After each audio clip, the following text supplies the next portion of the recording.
ശ്രീഹരയേ നമഃ. സർവചൈതന്യരൂപാം താമാദ്യാം വിദ്യാം ച ധീമഹി ബുദ്ധിം യാ ന പ്രചോദയാത്. നമസ്കാരം. ശ്രീമദ് ഭഗവത്ഗീത കഴിഞ്ഞ ഭാഗത്തിൽ നാം 1-ാം അധ്യായം അനുസ്മരിച്ചു. അർജുന വിഷാദയോഗം. കുരുക്ഷേത്ര യുദ്ധഭൂമിയിൽ തൻ്റെ ബന്ധുജനങ്ങളെ കണ്ട് യുദ്ധം ചെയ്യാൻ കഴിയില്ല എന്ന് പറഞ്ഞുകൊണ്ട് തേരിൽ തളർന്നിരിക്കുന്ന അർജുനൻ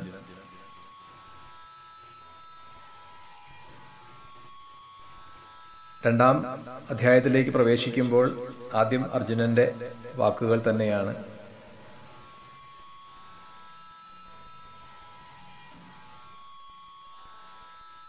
അവിടെ അതിനു മുൻപ് ശ്രീകൃഷ്ണൻ പറയുന്നുണ്ട്, ക്ലൈബ്യം ആസ്മഗമ പാർത്ഥ നൈതത്വൈ ഉപപദ്യതേ ക്ഷുദ്രം ഹൃദയ ദൗർബല്യം തെക്തോത്തിഷ്ഠ പരം തപ. ഇങ്ങനെ ഒരു നപുംസകമായിട്ട് നീ മാറരുത്, ഇത് നിനക്ക് ചേർന്നതല്ല. ഹൃദയ ദൗർബല്യം കളഞ്ഞ് യുദ്ധത്തിനായിട്ട് എഴുന്നേൽക്കൂ.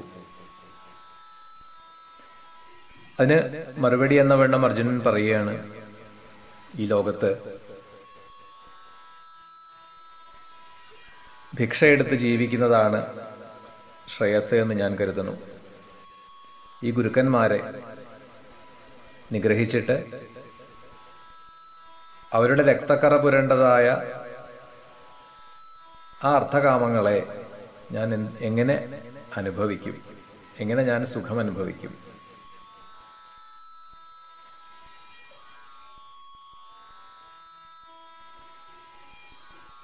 യുദ്ധാരംഭത്തിന് മുമ്പ് യുധിഷ്ഠിരൻ, ഭീഷ്മർ, ദ്രോണർ, ശല്യർ തുടങ്ങിയിട്ടുള്ളവരോട് അനുഗ്രഹം, ആശീർവാദം വാങ്ങാൻ വേണ്ടിയിട്ട് ചെല്ലുന്നുണ്ട് അവരുടെ മുൻപിൽ. അവരെ വളരെ വിനയത്തോടുകൂടി വണങ്ങി. അപ്പോൾ യുധിഷ്ഠിരന്റെ ഈ ഒരു സദാചാരം, ധർമ്മബോധത്തെ അഭിനന്ദിച്ച അവർ, എന്നാൽ എന്തുകൊണ്ടാണ് ഞങ്ങൾ കൗരവരോടൊപ്പം യുദ്ധം ചെയ്യുന്നത്, ദുര്യോധനു വേണ്ടി യുദ്ധക്കളത്തിലിറങ്ങിയത് എന്ന് അവർ തന്നെ മറുപടി പറയുന്നുണ്ട് യുധിഷ്ഠിരനോട്. അർത്ഥസ്യ പുരുഷോ ദാസോ ദാസ സ്ത്വർത്ഥോന കഥാചിൽ ഇരി സത്യം മഹാരാജ ബദ്ധോസ്മി അർത്ഥേന കൗരവ. മനുഷ്യൻ ധനത്തിന്റെ ദാസനാണ്, ധനം ആർക്കും അടിമയല്ല. കൗരവർ ധനം കൊണ്ട് ഞങ്ങളെ ബന്ധിച്ചിരിക്കുന്നു എന്നാണ് ഭീഷ്മരും ഒക്കെ പറഞ്ഞത്.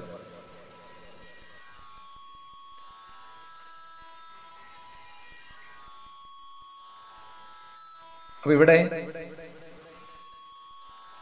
ശ്രീകൃഷ്ണൻ അർജുനനോട്, നീ തളർന്നിരിക്കരുത്, യുദ്ധം ചെയ്യൂ, എഴുന്നേൽക്കൂ. അപ്പൊ അർജുനനെ സംബന്ധിച്ചിടത്തോളം ഒരു ഭാഗത്ത് ക്ഷത്രിയന്റെ സ്വധർമ്മം, മറുവശത്ത് ഉള്ള സങ്കടം, ഗുരുഹത്യ ചെയ്യേണ്ടി വരിക, അതുപോലെ കുലക്ഷയം സംഭവിക്കും എന്നൊക്കെയുള്ള പാപകർമ്മങ്ങളെ കുറിച്ചിട്ടുള്ള ഭയം. ഇങ്ങനൊരു സമ്മർദ്ദത്തിൽപ്പെട്ടുകൊണ്ട് താൻ മരിക്കുകയാണോ വേണ്ടത്, അതോ ഈ ബന്ധുജനങ്ങളെ, ഗുരുജനങ്ങളെയൊക്കെ നിഗ്രഹിക്കുകയാണോ വേണ്ടത്? ഇങ്ങനെ ഒരു വൈരുദ്ധ്യത്തിൽപ്പെട്ട് യുദ്ധക്കളത്തിൽ നിന്നും പലായനം ചെയ്യാനും ഭിക്ഷയെടുത്ത് ജീവിച്ചു കൊള്ളാം, അതിനൊക്കെ സന്നദ്ധനാവുന്ന അർജുനനെ ഉപദേശിക്കുകയാണ് ശ്രീകൃഷ്ണൻ. എന്താണ് നിന്റെ കർത്തവ്യം? പരമജ്ഞാനികളായവർ ഈ ലോകത്ത് എങ്ങനെയാണ് പ്രവർത്തിക്കുന്നത്? അത് പറഞ്ഞുകൊണ്ടാണ് ശരിക്കും ഗീതോപദേശം ആരംഭിക്കുന്നത്. ആത്മജ്ഞാനികളായിട്ടുള്ളവർ 2 മാർഗം ആദ്യകാലം മുതലൊക്കെ സ്വീകരിച്ചിട്ടുണ്ട് എന്ന് കാണാൻ പറ്റും. ആദ്യത്തെ മാർഗം സാഖ്യനിഷ്ഠയും രണ്ടാമത്തേത് കർമ്മയോഗവുമാണ്. ഇതിൽ കർമ്മയോഗം ശ്രേഷ്ഠമെന്നാണ് ശ്രീമദ് ഭഗവത്ഗീതയുടെ സിദ്ധാന്തം.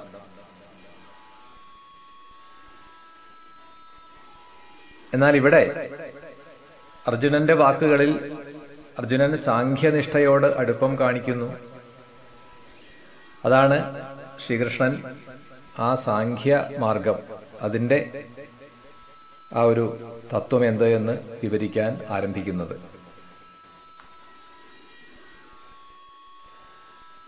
ശ്രീകൃഷ്ണൻ പറയുകയാണ്, അർജുന, നീ ഒരിക്കലും ദുഃഖിക്കേണ്ടാത്തതിനെ പറ്റിയിട്ട് ദുഃഖിക്കുകയാണ്. എന്നാൽ നിന്റെ വാക്കുകളാവട്ടെ പണ്ഡിതനെ പോലെ ആണ്. വാസ്തവത്തിൽ ജ്ഞാനികൾ ഒന്നിനെപ്പറ്റിയും ദുഃഖിക്കുകയില്ല. അർജുനന്റെ ഭയം ഞാൻ എങ്ങനെ കൊല്ലും എന്നാണ്. ഇത് മാറ്റാൻ വേണ്ടിയിട്ട് ആദ്യമേ ശ്രീകൃഷ്ണ ഭഗവാൻ മരണം എന്താണ്, നിഗ്രഹിക്കുക എന്നത് കൊണ്ട് എന്താണ് ഉദ്ദേശിക്കുന്നത്? മനുഷ്യൻ ഈ ശരീരം മാത്രമല്ല, ആ ശരീരത്തിൽ പ്രവർത്തിക്കുന്ന ദേഹിയും ജീവനും കൂടിയതാണ്. ഇതിൽ ഞാനെന്ന അഹം രൂപത്തിൽ വ്യക്തമാകുന്ന ആ ആത്മാവ് അത് നിത്യമാണ്, അമൃതമാണ്. അതുകൊണ്ട് തന്നെ മരിക്കുക, കൊല്ലുക തുടങ്ങിയ പ്രക്രിയ ഒന്നും തന്നെ അതിനെ ബാധിക്കുന്നില്ല. അതുകൊണ്ട് തന്നെ ദുഃഖത്തിനും അത് കാരണമല്ല.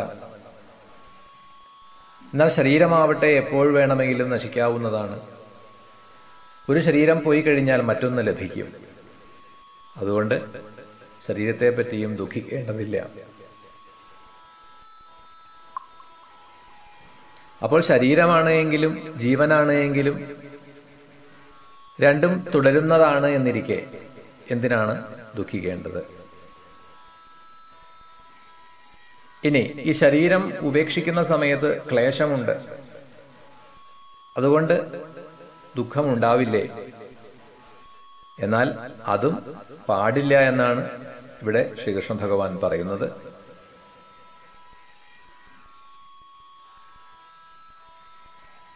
ഈ നാമരൂപാത്മകമായിട്ടുള്ള ജഗത്ത് മിഥ്യയാണ് എന്ന് അറിയാത്ത ഒരുവൻ തണുപ്പ്, ചൂട് തുടങ്ങിയിട്ടുള്ള സുഖദുഃഖങ്ങളെ കുറിച്ച് എപ്പോഴും അസ്വസ്ഥനാണ്. എന്നാൽ ഇതെല്ലാം പ്രകൃതിയുടെ ധർമ്മമാണ് എന്ന് അറിയുന്ന ഒരുവൻ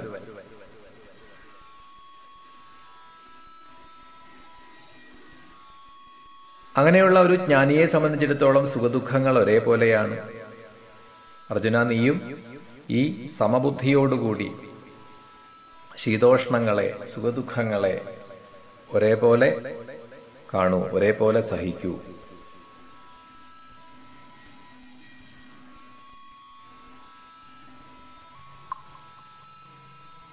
സാഖ്യമെന്നതിന് കപിലവാസുദേവന്റെ സാഖ്യമെന്നോ വേദാന്തമെന്നോ, യോഗത്തിന് പാതഞ്ജല യോഗമെന്നോ അല്ല ശ്രീമദ് ഭഗവത്ഗീതയിലെ സന്യാസമാർഗം, കർമ്മമാർഗം എന്നാണ് അർത്ഥം കൽപ്പിച്ചിട്ടുള്ളത്. ഇത് രണ്ട് സ്വതന്ത്ര മാർഗങ്ങളാണ്. ഈ രണ്ട് മാർഗത്തിൽ ആശ്രയിക്കുന്നവരെ സാഖ്യർ അഥവാ സന്യാസമാർഗി എന്നും കർമ്മയോഗി എന്നും വിളിക്കുന്നു.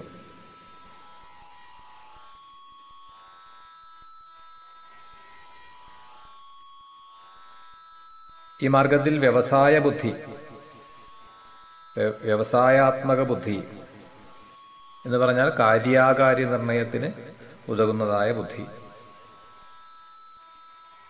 കാര്യാകാര്യ നിർണയം ചെയ്യുന്ന ബുദ്ധി ആകുന്ന ഇന്ദ്രിയം. ഏതെങ്കിലും ഒരു കാര്യത്തിന്റെ, ഒരു വിഷയത്തിന്റെ നന്മതിന്മകൾ തീരുമാനിച്ചാൽ അത് ചെയ്യാൻ ഉള്ള ആഗ്രഹം അല്ലെങ്കിൽ വാസന അത് മനസ്സിലുണ്ടാവുന്നു. ഈ ഇച്ഛയാണ് ബുദ്ധി. ഈ വ്യവസായാത്മക ബുദ്ധി സ്ഥിരമല്ല എങ്കിൽ മനസ്സിൽ പുതിയ പുതിയ വാസനകൾ അലയടിക്കും.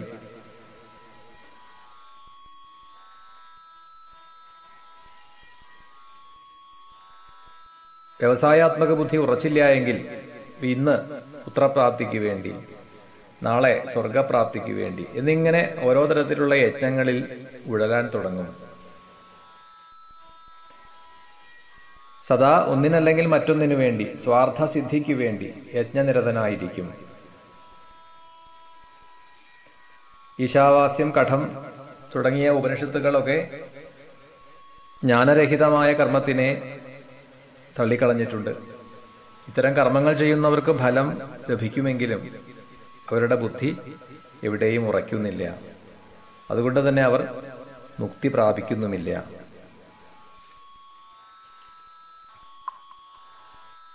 സത്വരജസ്തമോ ഗുണങ്ങൾ ഇത് ചേർന്ന പ്രകൃതിയുടെ സൃഷ്ടി, അതിനെയാണ് ത്രൈഗുണ്യം എന്നൊക്കെ വിശേഷിപ്പിക്കുന്നത്.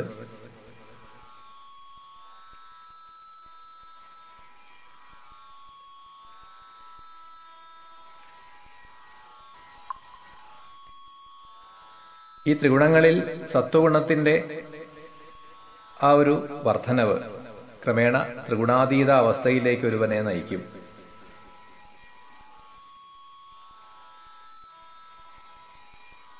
നാലുപാടും വെള്ളം നിറഞ്ഞു നിൽക്കുന്ന അവസ്ഥയിൽ ഒരു കിണർ കൊണ്ട് വലിയ പ്രയോജനമൊന്നുമില്ല. അത്രമാത്രമേ ജ്ഞാനം ഉറച്ച, ജ്ഞാനം പ്രാപിച്ച ഒരുവന് ഈ കർമ്മകാണ്ഡങ്ങളെ കൊണ്ട് തന്നെയുള്ളൂ. വെറും കാമ്യകർമ്മമായ കർമ്മകാണ്ഡം കൊണ്ട് വലിയ പ്രയോജനമൊന്നും അവനില്ല. യഥേഷ്ടം വെള്ളം ലഭിക്കുമ്പോൾ കിണർ വെള്ളം കിട്ടാൻ വേണ്ടി പ്രയത്നിക്കുന്നത് എന്തിനാണ്? ഒരുവന് ജ്ഞാനപ്രാപ്തി ഉണ്ടായിക്കഴിഞ്ഞാൽ കർമ്മം എന്തിന്? കർമ്മങ്ങളുടെ അന്തിമമായ ലക്ഷ്യം ജ്ഞാനപ്രാപ്തിയാണ്.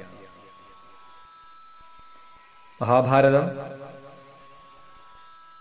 ഉദ്യോഗ പർവത്തില്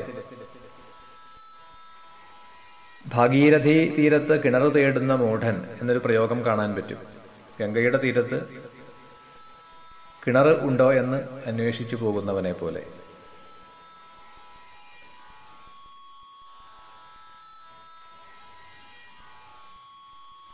കർമ്മം ചെയ്യുന്നതിൽ മാത്രമാണ് അർജുന നിന്റെ അധികാരം. ഫലമൊരിക്കലും നിന്റെ അധികാരത്തിൽപ്പെട്ടതല്ല. അതുകൊണ്ട് ഇന്ന രീതിയിൽ ഫലം കിട്ടണമെന്ന് ആഗ്രഹിച്ചുകൊണ്ട് കർമ്മം ചെയ്യുന്നവനാവരുത്. കർമ്മത്തിന്റെ ഫലം അതിനോട് ചേർന്നിരിക്കുന്നതാണ്. അതുകൊണ്ട് തന്നെ കർമ്മം ചെയ്യണം, പക്ഷേ അതിന്റെ ഫലം ഇപ്രകാരമായിരിക്കണമെന്ന ആഗ്രഹം പാടില്ല. ഇവിടെ കർമ്മം ഉപേക്ഷിക്കണമെന്ന് സൂചിപ്പിക്കുന്നില്ല, അങ്ങനെ പറയുന്നുമില്ല. ആസക്തി വെടിഞ്ഞുകൊണ്ട് കർമ്മം ചെയ്യുക, കർമ്മഫലം സിദ്ധിച്ചാലും ഇല്ലെങ്കിലും ഒരുപോലെ കരുതി യോഗസ്ഥനായി കർമ്മം ചെയ്യുക. വീണ്ടും ഈ 2-ാം അധ്യായത്തിലെ ഉപദേശം തുടരുകയാണ്.